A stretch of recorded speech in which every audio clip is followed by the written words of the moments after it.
Repasemos los parámetros que nos aporta un autoanalizador. El recuento de plaquetas, el número total de plaquetas por microlitro. Lo normal entre 130 y 450.000.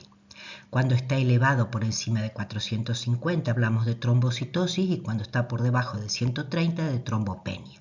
Luego tenemos el BPM o volumen plaquetario medio.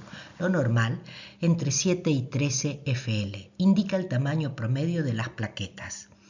Cuando está alto, nos orienta a una producción aumentada con presencia de plaquetas jóvenes, que son de mayor tamaño, como ocurriría en la PTI, en una hemorragia, por ejemplo.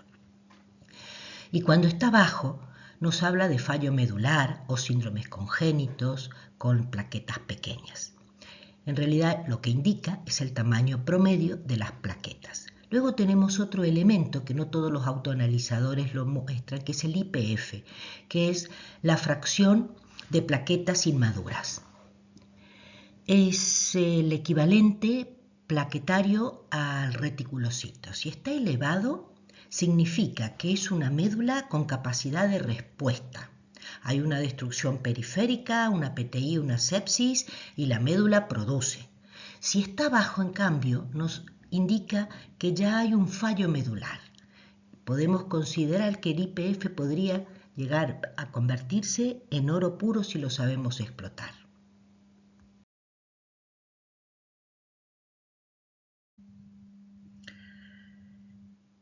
El número de plaquetas no siempre es sinónimo de funcionalidad. Cuando las plaquetas están por debajo de 130.000, hablamos de trombopenia. Si están por encima de 450.000, hablamos de trombocitosis. El sangrado mucocutáneo intenso, con plaquetas por encima de 50.000, nos tiene que hacer sospechar una disfunción plaquetar. Las plaquetas por debajo de 10.000, sí, el riesgo de sangrado es alto. Si hay trombocitopenia y anemia hemolítica y afectación neurológica, pensemos en una PTT, intentemos demostrarlo hasta que podamos demostrar lo contrario. Y una trombocitosis por encima de 1 millón con trastornos vasomotores, debemos intentar descartar una trombocitemia esencial.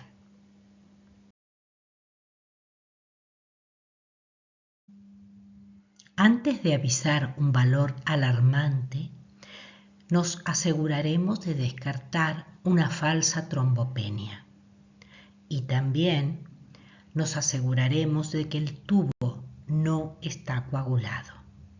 ¿A qué llamamos falsa trombopenia?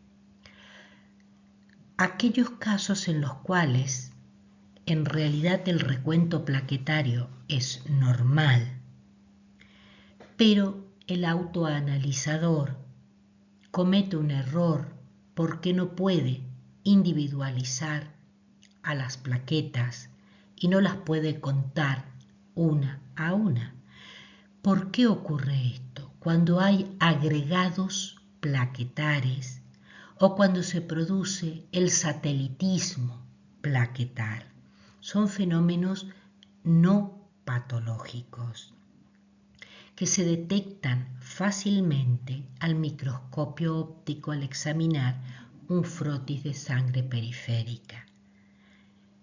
Es nuestra obligación cuando trabajamos en un laboratorio y el autoanalizador nos habla de trombopenia, asegurarnos de que no ocurre esta falsa trombopenia antes de activar el protocolo de alarma.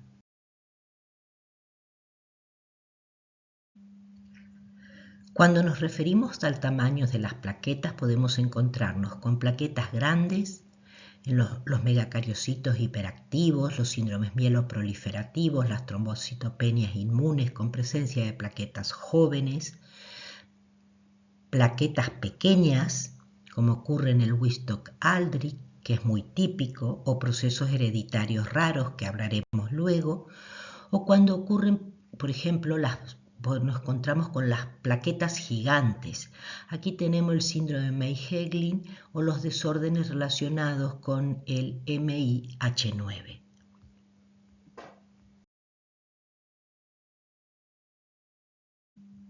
¿Qué nos cuenta la morfología de las plaquetas?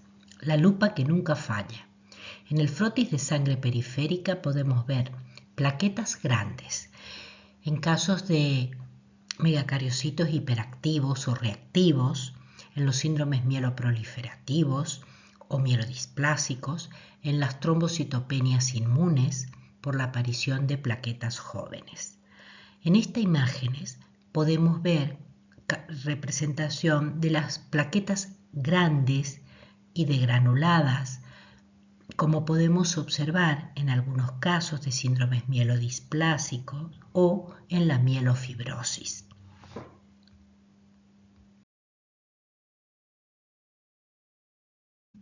En esta otra imagen podemos ver dos muestras de frotis de sangre periférica donde vemos trombopenia, plaquetas gigantes e inclusiones en los neutrófilos tipos cuerpos de Doll.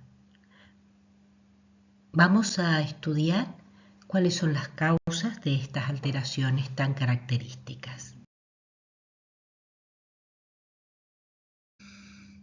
Existen trastornos hereditarios autosómicos dominantes causados por mutaciones en el gen MIH9 que codifica la cadena pesada de la miosina no muscular 2A, que es un motor molecular esencial en megacariocitos, plaquetas, leucocitos, riñón y oído interno.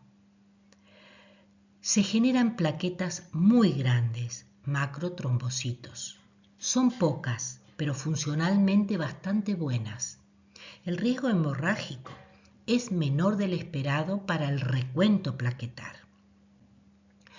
Puede confundirse frecuentemente con una PTI y generar un error diagnóstico y generar un error terapéutico con uso de corticoides cuando no estarían indicados. Son plaquetas gigantes. Estos agrupan una serie de síndromes con distintas manifestaciones fenotípicas como el síndrome de May-Hegling, Sebastian, Fechner y Epstein.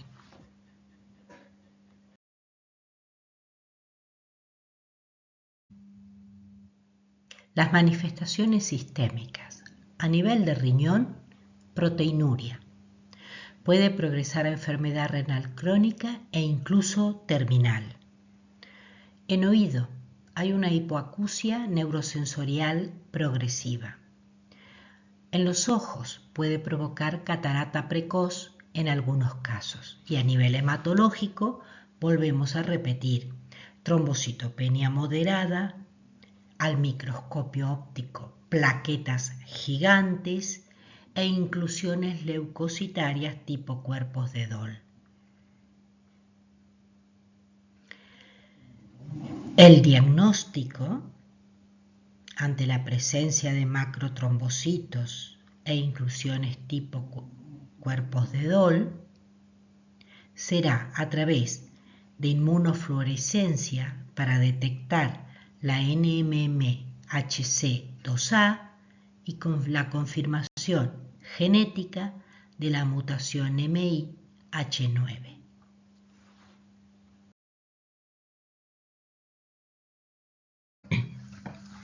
Plaquetas muy pequeñas lo observamos en el síndrome de Wittstock-Aldrich o WAS, que es una inmunodeficiencia primaria ligada al cromosoma X causada por mutaciones en el gen WAS, que codifica la proteína WAS-P esencial para la organización del citoesqueleto en células inmunes y en megacariocitos. Cuando WAS-P falla la inmunidad y la producción y función de las plaquetas.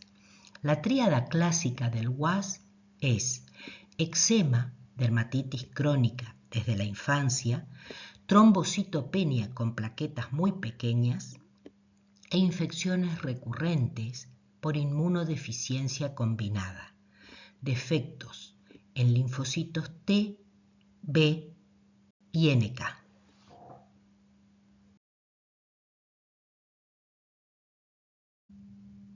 Quedaos con esta última imagen. La discutiremos como caso clínico en el próximo encuentro.